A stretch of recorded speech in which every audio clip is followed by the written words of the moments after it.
tour average on this downswing is between 4 to 6 inches of lateral shift, and this left shoulder moves up. Now that's really going to help us compress the golf ball, have more control of that club face, lowering launch, increasing distance and quality of hit. Now if you're a golfer who hits the ground early first, sees the ball fly far too high and short, possibly even left, this video will really help you. Because look, right, if I showed you this move, this is what all the tour pros do. Shift and up. Now look where that golf club is pointing. We want it there. So many of us work over the top, and look where that golf club is pointing now. That'll make so much sense as we go through this drill. It's a great sensation, a great drill, no matter your age or ability. I've got two unbelievable swingers of the golf club right here. Rickie Fowler on the right and Alison Lee here on the left. A few of the things I want you just to pay close attention is this sort of 4 to 6 inches of lateral shift, but pay attention to how they close the gap here with the right knee to the left. Sort of, I guess, I call it sort of like Nick Faldo-esque, or on the instep, sort of Max Homer-esque in terms of a newer golfer in the modern times. This area right here, they really close this gap and left shoulder works up. So the reason why I want to show you this is evidence-based. Like, I want you to make sure you improve, not just because it looks good, but this is two of the best ball strikers in the game. I mean, we could put Adam Scott in here. We could put McIlroy in here. They all do the same things at this point. Let's start with Alison Lee here. You'll notice the circle that I put between her legs. That is where her right knee finishes around about a foot after impact. So if you look at this here, look at the lateral shift into this downswing. Keep watching the lateral shift. Keep watching her shift, shift, shift. Now look where her knee finishes, and then her left shoulder never ever goes past this line right here. And it goes up, and this sort of slingshots this club through. Now again, look where her knee ended up. So if we now show you again the same thing with Rickie Fowler.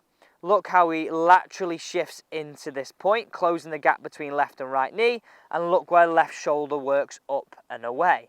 You can really see very, very similar patterns and positions a foot after impact between Alison Lee and Rickie Fowler. These are just two examples, but you can really see, again, if we go back to this sensation, there, more there. Again, look at my slow-mo right here. I'm making a real conscious effort to shift into that left-hand side, and I can't wait to show you this drill so you can get the same feeling for compression and better strikes, equaling better distance and more control. Let me show you this first drill, and then that bit you saw at the start of the video will all make sense as we move into drill number 2. So first one, grab an iron and put it in your left hand, just like this, okay? We'll have it running up behind you here. Just like that. I'm also going to grab a golf ball in my right hand, and I've got this circle. Don't have to have a circle, it could be anything really. Just as a focus point for this video, I'm going to really practice throwing that ball as hard as I can down in that direction. Now I'm not going to throw the first few, I'm just going to mimic the movement, and then I will throw some. But what I want you to look at here is, for me to throw that golf ball down in that direction, look what that would sort of compute to if I drop the golf club in here. Well, that's where I want to be, isn't it? That's our lateral shift. That's us closing the gap. That's our left shoulder working up high. Then in terms of what that does to our wrists, that's us putting pressure on the golf ball. It sort of happens automatically, doesn't it? Again, if I just show you a few reps of that, if I go here, throw, here, throw. If I didn't throw it down as hard as I can in that direction, and let's say what most of us do, we get a little bit flippy, well, look where we end up going. Or a little bit over the top, look where we end up going. You can see why the rest of the swing has to be a little bit of a compromise. So let me throw one now, then we can sort of really dial this in. So watch. Boom. Pressure in this direction, that sensational left shoulder moving up.